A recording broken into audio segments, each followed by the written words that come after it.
कार्यक्रम के प्रायोजक हैं कृषि एवं किसान कल्याण मंत्रालय, भारत सरकार। जोखिम से निकल कर फसल आए, सुरक्षित हो जाए। फसल बीमा से हर किसान अब आत्मनिर्भर हो जाए। संकट के समय प्रधानमंत्री फसल बीमा योजना किसानों के लिए वरदान है।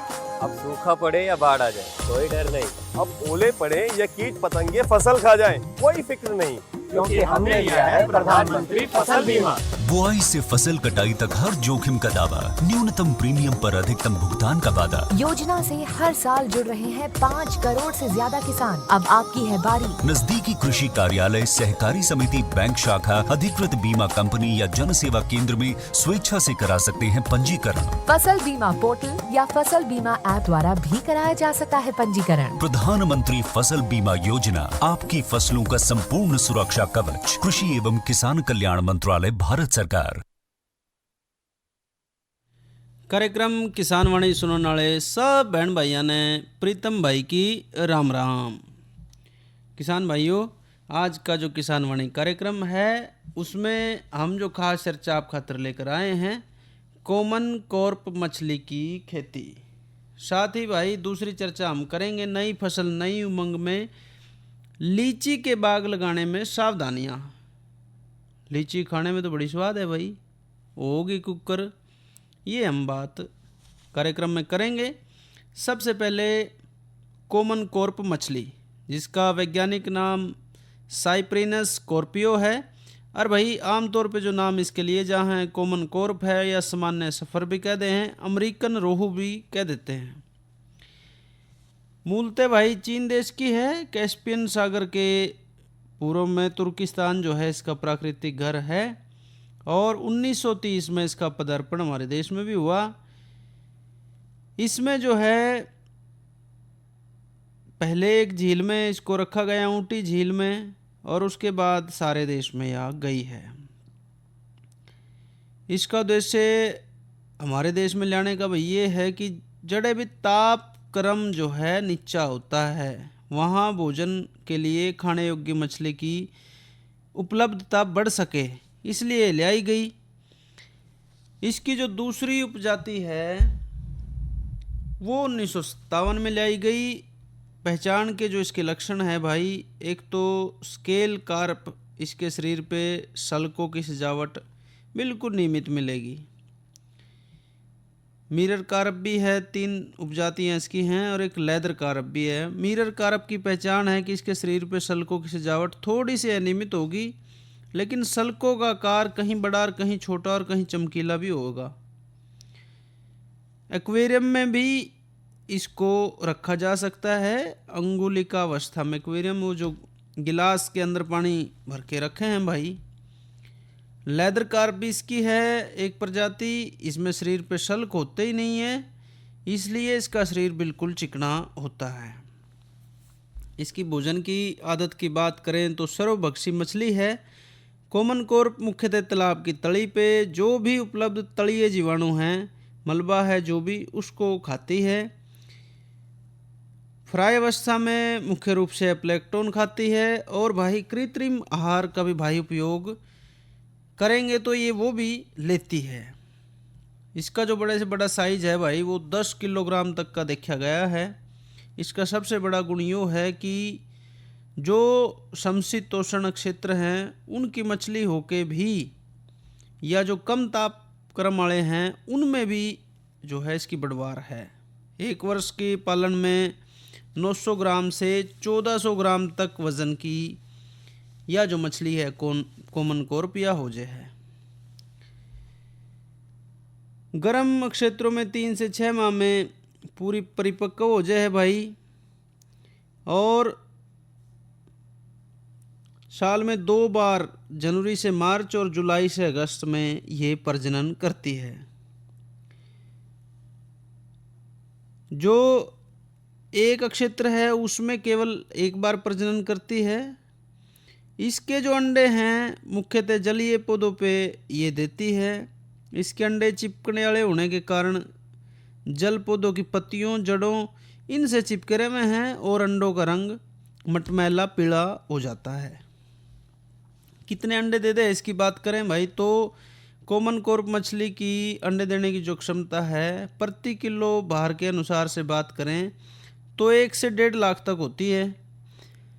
प्रजनन काल के लगभग 1 महीने पहले नर मादा को अलग रखने से प्रजनन के लिए ज़्यादा प्रेरित होती है।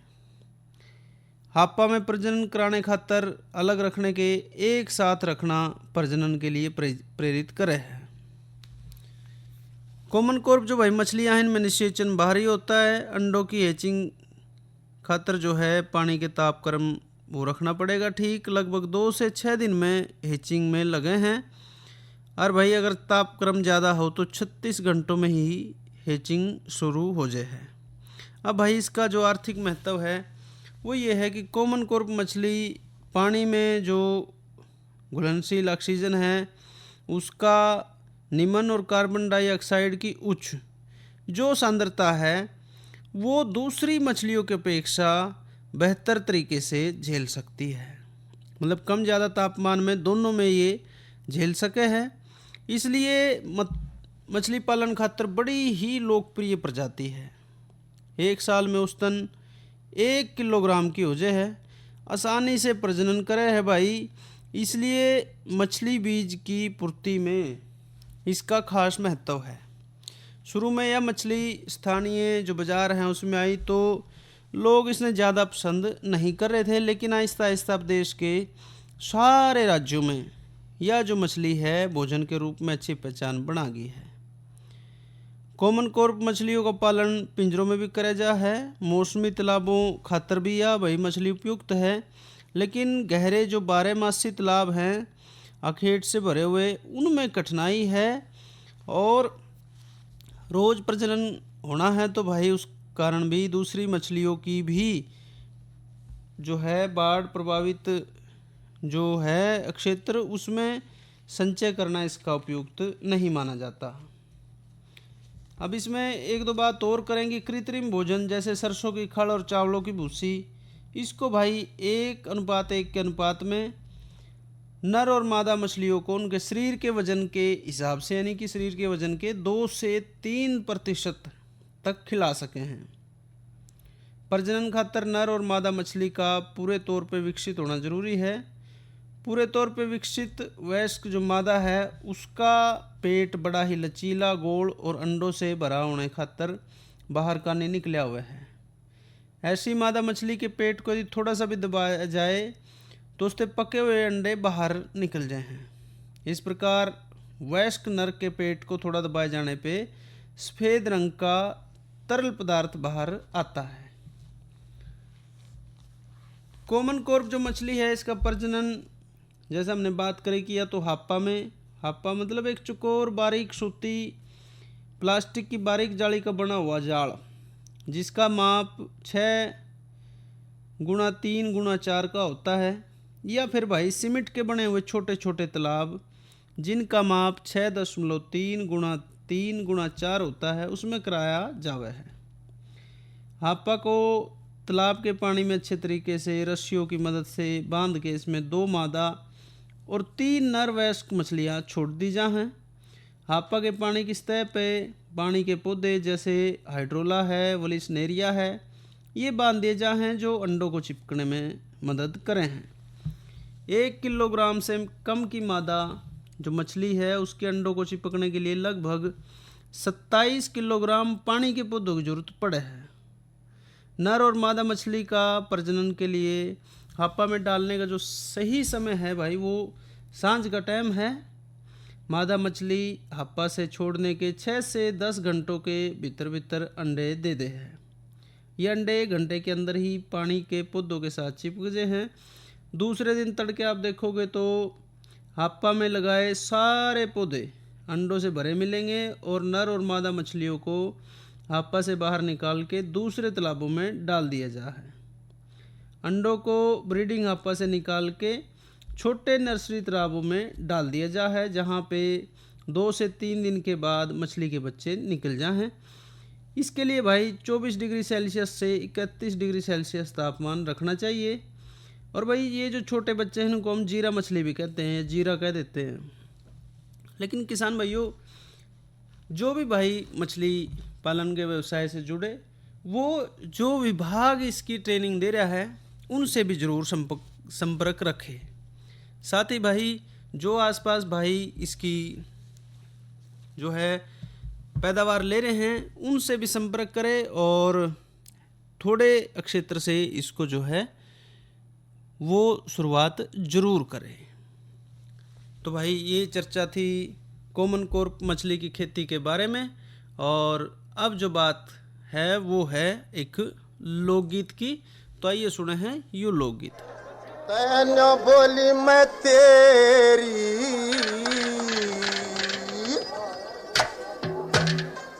गली सलोंगी हो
खाट दसर पक्का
कसुती लागी हो तेरे छोटे भाई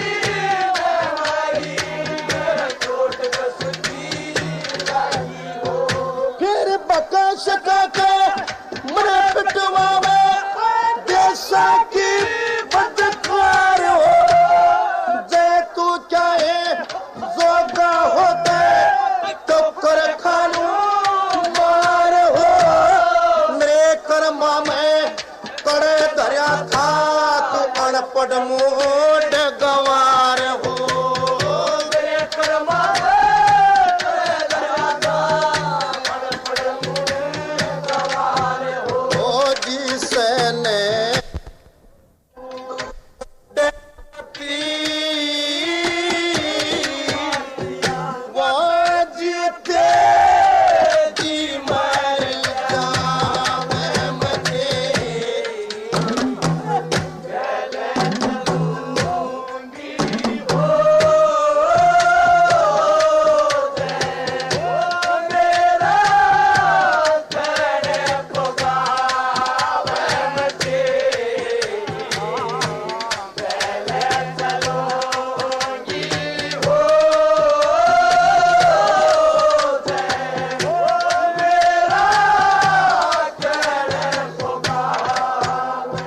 नौका लागी के और तो दुख देखा जाएगा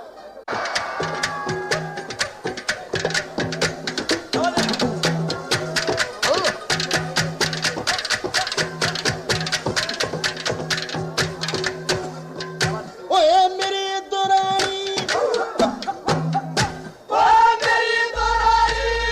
भाई रोई अर्थ में रण गावे से देखे बात बात में मेरे पिया तेरा भाई लठी खावे से तेरा छोटा भाई आड़े मन्ने सासू के चपल बुलावे से तेरा छोटा भाई आड़े मन्ने सासू के बुलावे से वो बकस का के मरे पिटवावे देशा की बदकार हो जय तू चाहे सोता होते चोकर खानू मार हो देखे मेरे कर्मा में करे धरा था तू अनपढ़ मूड गवार हो मेरे कर्मा में करे धरा था अनपढ़ मूड गवार हो जिसने मिल जा मुडे पति वाजिते जी मर जावे मजेरी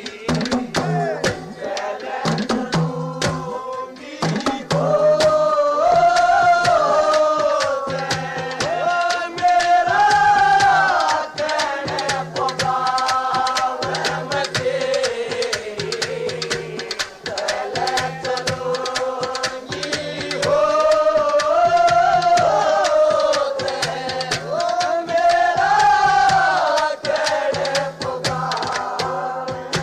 आखिर में बताने लगे कि एक बात और से कहते गेले चलना तो न्यारे ढोबरे दर्दे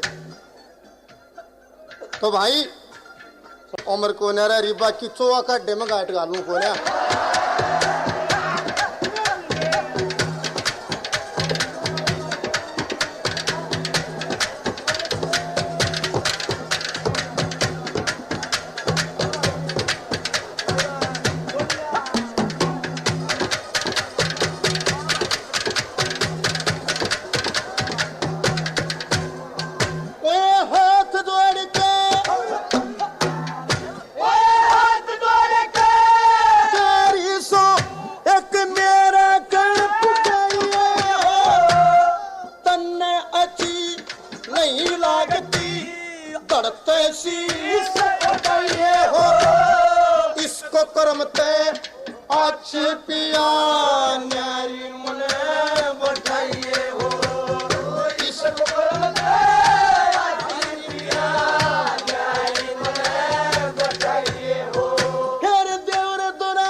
माता के चरणा के मैं अर्ध में शीश झुकाऊं मैं।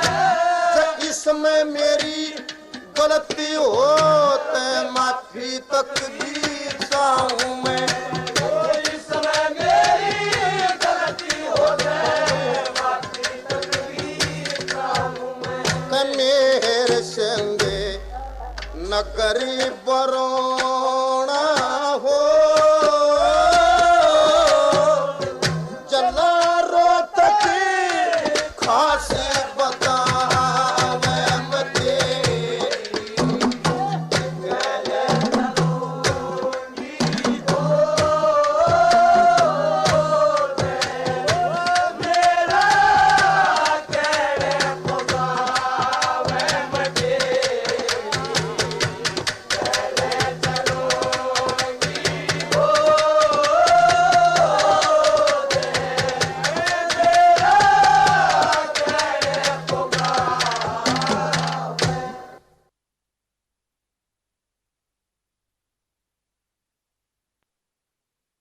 अरे भाई ये थे पाले राम और साथी मैं तेरी गैल चलूँगी।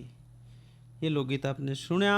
अब बात मौसम की। भाई अधिकतम जो तापमान रहा 36 डिग्री, न्यूनतम 26, कल अधिकतम 34 डिग्री और न्यूनतम 27 डिग्री सेल्सियस रहने की संभावना है। साथ ही भाई थोड़ी बादल चाल की खबर है। कल से एक बार फिर से बूंदबांद पड़ सके हैं। साथ ही भाई कल का जो किसानवाणी कार्यक्रम है उसमें दलहनी और तिलहनी फसलों में खरपतवार नियंत्रण, इस पे बातचीत करेंगे। साथ ही भाई पशुधन बीमा योजना, ये दोनों चर्चा कल आप सुन पाएंगे। और भाई आज जो हमारी अगली चर्चा है वो है लीची के बाग लगाने में सावधानियाँ।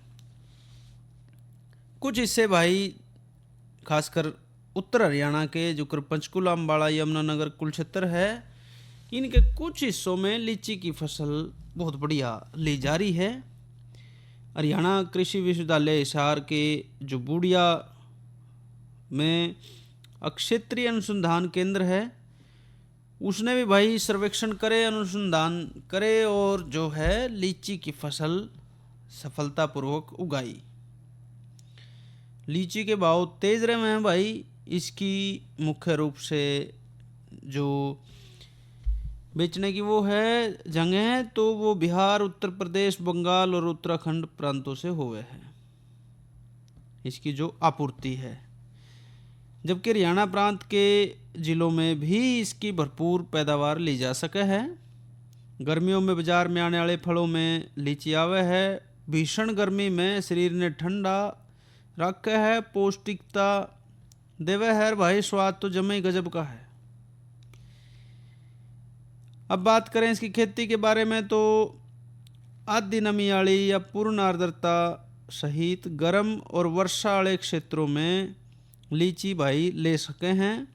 पौधे लगाने खातर गहरी जल निकास वाली दोमट और उपजाऊ भूमि होनी चाहिए। धरती में 2 मीटर गहराई तक किसी भी डाल की सख्त तय, जिसमें कंक्रीट का कुछ है, कंकर है, पत्थर है, 2 मीटर तक नहीं होना चाहिए।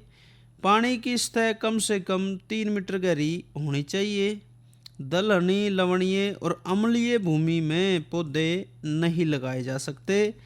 पौधे लगाने से पहले मिट्टी का परीक्षण जरूर करवाना है।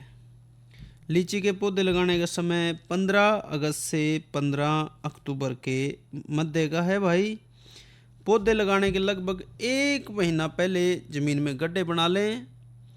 खेत में गड्ढे बनाने से पहले निशानदेही करें। दोनों तरफ रस्सी बिछा के दोनों तरफ की कतारों में ही एकदम सीधी करके पौधे से पौधा और कतार से कतार की दूरी 8 मीटर रखनी है भाई। किलिया गाड़ लें। जब बाद में पौधे लगेंगे तो दोनों तरफ जो है रस्सियाँ बिछा के उसकी दोनों तरफ की सिधाई तय करके गड्ढे में पौधा लगाना है। 1 मीटर गहरा और लगभग 1 मीटर ही चौड़े खड्डे बना के मिट्टी बाहर रख दें। 20 दिन बाद आधी मिट्टी में उतना ही खालिश गोबर गले सड़ा जो हो, कम से कम 1 वर्ष पुराना जरूर हो भाई, उसको अच्छी तरीके से मिला के गड्ढे में भर दें। उसके बाद शेष मिट्टी भी भर दें भाई, अच्छी प्रकार से पानी लगा दें। 10 दिन बाद पौधे उसमें फिर लगा सके हैं। इसमें भाई एक तो उन्नत किस्में बहुत ज़्यादा आ रही हैं अब। अर्ली लार्ज रेड है, देहरादून है, कलकतिया है, सीडलेस लेट है, रोज सेंटेड है। खाद और उर्वरक जो है पौधे की आयु 1 से 4 वर्षों की है अगर, तो गोबर की खाद 30 किलो से 1 क्विंटल तक ले सके हैं। प्रति पौधे की बात करें तो भाई इसको ऐसे भी कह सके कि 300 ग्राम से 1 किलो। किसान खाद 25% जिसमें होती है उसकी 200 ग्राम से 600 ग्राम। सिंगल सुपर फास्फेट 6 ग्राम से 15 ग्राम। पौधे की आयु 4 से 8 है तो भाई 1 किलो से 2 किलो गोबर की खाद, 0.75 से 1.25 किलो किसान खाद। 8 से 10 है तो भाई गोबर की खाद 40 से 50 किलो।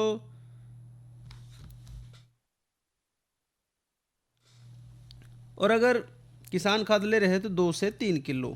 10 से ऊपर अगर उनकी उम्र है भाई पौधों की तो 60 किलो गोबर की खाद और 3.5 किलो प्रति पौधा प्रति वर्ष किसान खाद ले सके हैं।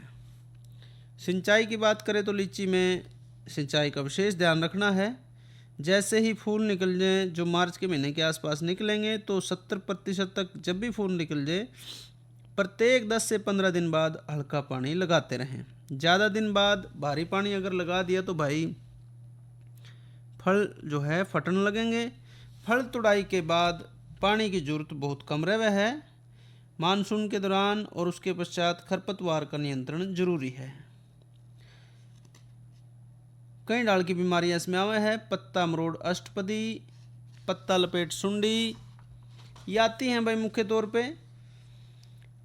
इसके लिए भाई क्लोरोपायरीफास 1250 मिलीलीटर भाई इस्तेमाल कर सके हैं पत्ता लपेट सुंडी के लिए। और मेलाथियान 500 मिलीलीटर वो भी इस्तेमाल कर सके हैं 500 लीटर ही पानी में मिला के। जो पत्ता मरोड़ अष्टपदी है, अष्टपदी ग्रसित जो भी पत्ते टहनी हैं उनको तोड़ते रहें, जला के नष्ट कर दें। नया फुटाव आने पे या फिर भाई प्रकोप शुरू हो तो डाइमेथोएट दवाई 30 cc ताकत की इस्तेमाल कर सके हैं या फिर फोस्फेमिडोन दवाई भी इस्तेमाल कर सके हैं। फल पकने के वक्त थोड़ा पहले 500 मिलीलीटर मेलाथियान 50 cc को 500 लीटर पानी में मिला के प्रति एकड़ छिड़काव कर सकते हैं। जरूरत पड़े तो भाई 10 दिन बाद फिर भाई छिड़काव कर सके हैं।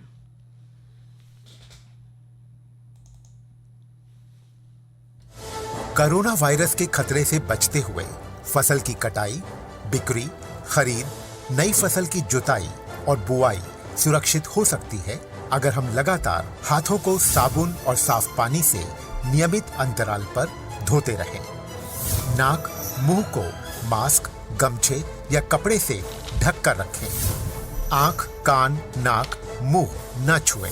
आपस में 2 गज की दूरी बनाए रखें। मास्क और 2 गज की दूरी के मंत्र को अभी हमें छोड़ना नहीं है। फसलों की बुवाई एवं कटाई करते समय आपस में कम से कम 2 गज की दूरी बनाए रखें। फसल की कटाई करने के बाद छोटे छोटे ढेरों में इकट्ठा करें। कृषि के औजारों की समय समय पर सफाई करें। एक दूसरे के साथ औजारों की अदला बदली न करें। श्रमिकों के शौचालयों और हाथ धोने की जगह की ठीक से सफाई जरूरी है। बुआई, कटाई एवं मड़ाई के दौरान इस बात का ध्यान रखें कि इन स्थानों के आसपास कोई थूके नहीं। कंबाइन, हार्वेस्टर, थ्रेशर, जुताई और बुआई की मशीनों को इस्तेमाल से पहले साफ करें। मशीनों के इस्तेमाल से पहले और इस्तेमाल के बाद हाथ साबुन से साफ करें। वाहनों, बोरियों, थैलियों और पैकिंग के दूसरे सामान की साफ सफाई पर भी खास ध्यान दें। खरीद केंद्र पर आने से पहले किसानों एवं श्रमिकों की जांच। खरीद केंद्रों पर भीड़ न लगाएं एवं किसानों को बारी बारी से बुलाएं। गोदामों पर खरीदी हुई फसल को लेने में शीघ्रता करें ताकि किसानों एवं श्रमिकों को रुकना ना पड़े। कोरोना के खतरे से बचाव और अधिक जानकारी के लिए आरोग्य सेतु ऐप डाउनलोड करें। देश में खाद्य सुरक्षा के ये सिपाही भोजन की निरंतर उपलब्धता को सुनिश्चित करते हैं। किसान स्वस्थ रहें तभी हम कोरोना वायरस से जीत पाएंगे, आगे बढ़ पाएंगे। किसान सबल, देश प्रबल। और भाई कार्यक्रम के इस भाग के प्रायोजक थे कृषि एवं किसान कल्याण मंत्रालय, भारत सरकार। पक्षियों से तो हम खेत को बचा लेते हैं, पर इन घातक रसायनों से कैसे बचाएं? मतलब? देख बेटा, तू जो ये अंधाधुंध रसायन मिलाता है ना, मिट्टी की सेहत बिगड़ने लगी है। और जब माटी ही कमजोर पड़ जाएगी तो उपज कैसे सेहतमंद होगी? अरे पहले ऐसा नहीं था। पूछना अपने बड़े बुजुर्गों से, कैसे फसल लहलहाती थी, शुद्धता झलकती थी। हाँ, माटी भी तंदुरुस्त और लोग भी। अरे अब पहली वाली बात कहाँ? पर अब तो सब यही डाले हैं। सब नहीं, आज भी लाखों जागरूक किसान परंपरागत विधि से फसल उगा रहे हैं। खर्चा कम और उपज की कीमत भी बेहतर पा रहे हैं। सच है? रे बेटे, एक्सपीरियंस से बता रहे हैं। धूप में बाल सफेद नहीं किए हैं। हाँ। ठीक है भाई, मैं भी आज से जैविक खेती शुरू करूंगा। माटी से प्रेम की परंपरा है, परंपरागत खेती। और भाई कार्यक्रम किसान वाणी का समय ही तक हमें इजाजत दो। अच्छा भाइयों, राम राम।